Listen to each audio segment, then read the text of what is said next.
Hey guys, this is Curtis Alexander. In this video, I want to go over what I consider to be some overlooked benefits of aspirin. I'll cover some of the more typical things, but then I'm going to give you a couple of other benefits you want to think about at the end of the video. I'm going to also give you some helpful hints, if aspirin's been problematic for you in the past. So first of all, let's just put this out there. The whole aspirin thing has very much been a moving target.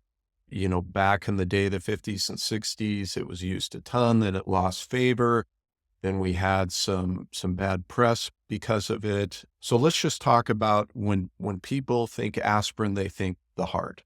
So is aspirin protective for the heart? What we know at this point is that if you're high risk, somebody who has had past heart issues, yes, most of those folks are going to be put on aspirin and take that. Is it beneficial from a heart perspective to take it as a preventative? If you're healthy otherwise, we don't really see a ton of benefit. There could be a tiny amount. There is some concern that we're going to introduce stomach side effects to those people, the ulcerations, the bleeding stomach. That's kind of been blown out of proportion. It is a risk for some people, and I'll talk how to minimize that.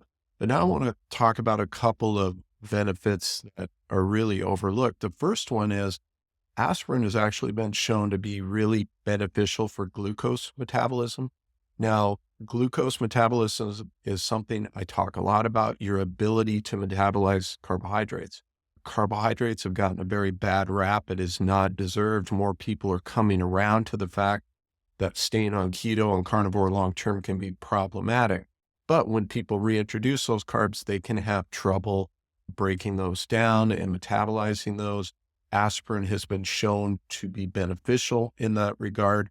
The reason being is it helps lower the amount of free fatty acids that are in your bloodstream. This allows you to focus more on that glucose metabolism, which will increase CO2 in your system, which is overall a very beneficial thing. Again, I have other videos covering this and why that's the case.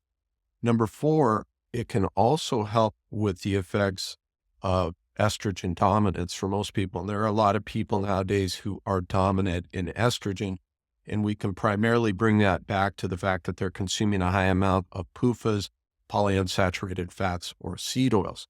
Now, already talked about aspirin's beneficial for glucose metabolism, but one of the things when it's helping that glucose metabolism, its actions on GAPDH, that's a fancy term for this enzyme that helps with glycolysis, is actually shown to be the opposite of estrogen's effects. So if you're somebody who doesn't have a good diet, still consuming a lot of seed oils, and you're having trouble with glucose metabolism and you may be estrogen dominant, aspirin can actually be very beneficial in that regard. Okay, now what about stomach issues? Because some people struggle when they take aspirin.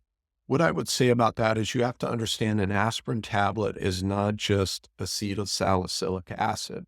Okay, that's aspirin salt form, basically. It's also talcum powder. It can be cornstarch. It can be cellulose. A lot of these fillers can be the reason why people have stomach issues with aspirin. So a couple options: you can dissolve the aspirin tablet in water and let the salicylic acid settle to the bottom and just consume that. Some people take aspirin and dissolve it in bath water and just soak their feet in it. You have to use a higher dose to do that because you're absorbing it topically, but it bypasses that stomach issue. So there's a couple of options. The interesting thing, when you do that, when you dissolve that tablet and you're just left with the salicylic acid, what a lot of people don't realize, salicylic acid is naturally found in a lot of fruits. Okay. Now, this is important to point out. So some helpful hints, at least the rules that I follow in my own personal life, not saying you should, but this is what I do. If I take aspirin, it tends to be more in the winter months because access to good ripe fruits is pretty limited. So it can be helpful in that regard.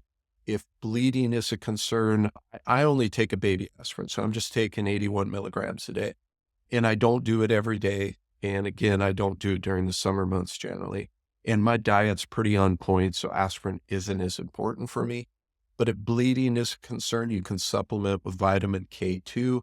But again, if you have not moved away from the typical seed oils or the polyunsaturated fatty acids, I think aspirin supplementation here and there could be really beneficial for you. So let me know in the comments, guys, other topics you'd like me to cover. This was a topic that was suggested by a viewer, so I really value your feedback, other topics that would be helpful for me to cover.